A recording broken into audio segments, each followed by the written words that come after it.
Assalamualaikum warahmatullahi wabarakatuh. Bagaimana kabarnya semua? Mudah-mudahan sehat walafiat. Liburannya menyenangkan. Dan sebelum kita mulai ke materi, Ibu ingin menyampaikan sedikit informasi yaitu tentang AKM, ya, hasil dari Bintek Guru Belajar Seri AKM Angkatan 1.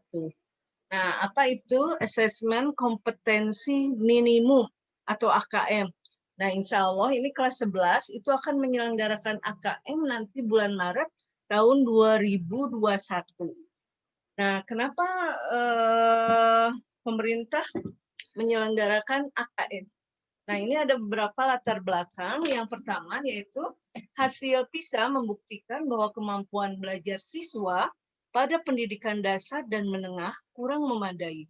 Pada tahun 2018, itu sekitar 70% siswa memiliki kompetensi literasi membaca di bawah minimum. Sama halnya dengan keterampilan matematik dan sains, 71% siswa berada di bawah kompetensi minimum untuk matematik, dan 60% siswa di bawah kompetensi minimum untuk keterampilan sains. Skor PISA Indonesia stagnan dalam 10-15 tahun terakhir. Kondisi ini menyebabkan Indonesia menjadi salah satu negara yang konsisten dengan peringkat hasil PISA yang terendah. Nah, kondisi di atas mendorong peningkatan kualitas pembelajaran dan pemetaan mutu pendidikan secara menyeluruh. Nah, ini merupakan data PISA 2018 tentang peringkat Indonesia. Nah, peringkat Indonesia ini ke-71. Nah, untuk meningkatkan mutu pembelajaran, maka siswa dilatih untuk memiliki kecakapan ABA 21. Nah, kecakapan ABA 21 itu apa saja? Yang pertama yaitu siswa harus memiliki kecakapan belajar dan berinovasi. Nah, apa saja? Ini diharapkan siswa mampu memiliki kecakapan berpikir kritis, kemudian mampu memecahkan masalah, komunikatif, kolaboratif, ya, kreatif, kemudian inovatif, dan lain sebagainya. Kemudian kecakapan menggunakan teknologi informasi. Nah, ini diharapkan siswa ya mampu menggunakan media digital, alat-alat komunikasi, jaringan dalam menemukan, mengevaluasi, menggunakan, membuat informasi, kemudian memanfaatkannya secara sehat, bijak, cerdas, cermat, tepat, dan patuh hukum dalam rangka membina komunikasi dan interaksi dalam kehidupan sehari-hari. Nah, kemudian yang ketiga, kecakapan hidup untuk bekerja dan berkontribusi pada masyarakat. Nah, tentu saja ini siswa dilatih untuk memiliki kecakapan seperti mandiri, berinisiatif, adaptif, mampu berinteraksi sosial, produktif, akuntabel, memiliki jiwa kepemimpinan, tanggung jawab.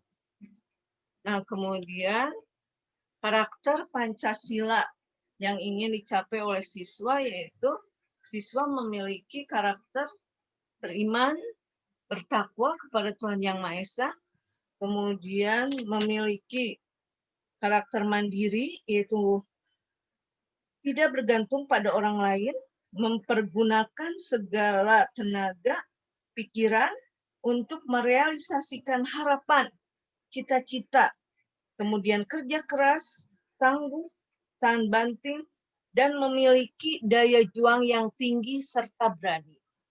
Kemudian mampu bernalar kritis.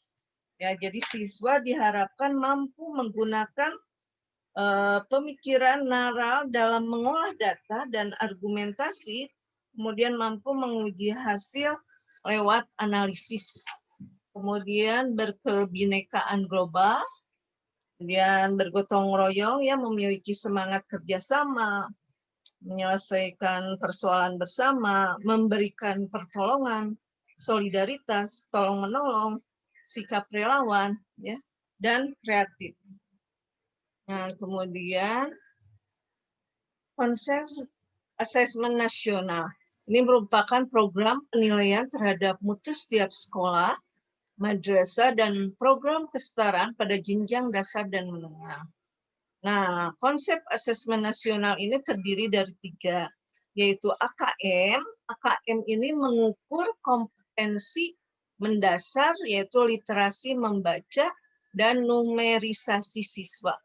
Kemudian survei karakter dan survei lingkungan belajar. Nah, ini secara singkat tadi kompetensi siswa itu mencakup kecakapan hidup abad 21, profil pelajar Pancasila. Nah, ini bisa terukur melalui asesmen nasional yang terdiri dari AKM, survei karakter, dan survei lingkungan yang tadi Ibu sudah bahas. Kemudian asesmen nasional ini AKM itu terdiri dari literasi, kemudian juga numerisasi. Nah, kemudian petunjuk dan teknik pelaksanaan asesmen nasional. Ini berbasis komputer dan bersifat adaptif. Pertanyaan yang disajikan bergantung pada kemampuan siswa. Nah, peserta AKM itu seluruh satuan pendidikan, tapi tidak semua siswa ya. Kemudian pemilihan sampel secara acak. Nah, jadwal pelaksanaannya ini bulan Maret, hari pertama ini survei karakter ya dan tes literasi. Kemudian hari kedua baru survei lingkungan belajar dan tes numerasi ya. Nah, kemudian manfaat asesmen nasional yaitu potret kualitas pembelajaran sekolah dan daerah, kemudian umpan balik peningkatan kualitas pembelajaran sekolah, dan dasar untuk penyusunan program peningkatan kualitas pembelajaran sekolah. Nah, kriteria peserta asesmen nasional yaitu seluruh satuan pendidikan, tidak semua murid, kemudian pemilihan sampel secara acak diambil dari kelas 5 SD, kelas 8 SMP, dan kelas 11 untuk SMA. Setiap peserta mengerjakan tes literasi membaca, tes numerasi, survei karakter, dan survei lingkungan belajar. Nah, kemudian bentuk soal. Bentuk soal ini ada 5. Yang pertama yaitu pilihan ganda. Nah, untuk pilihan ganda, siswa hanya dapat memilih satu jawaban benar dalam satu soal.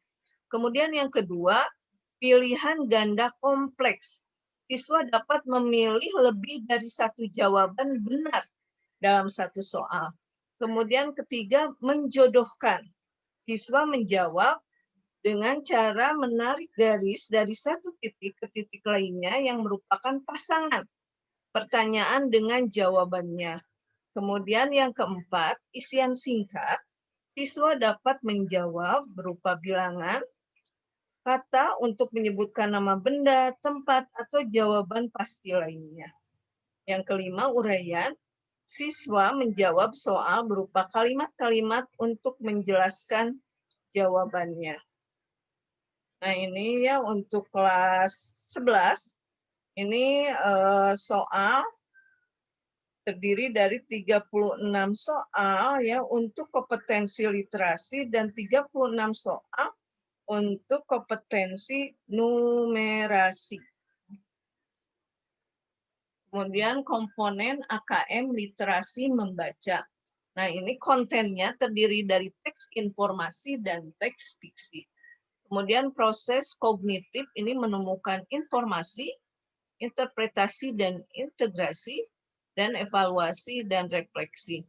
Konteksnya personal, ya, kemudian sosial budaya dan saintifik.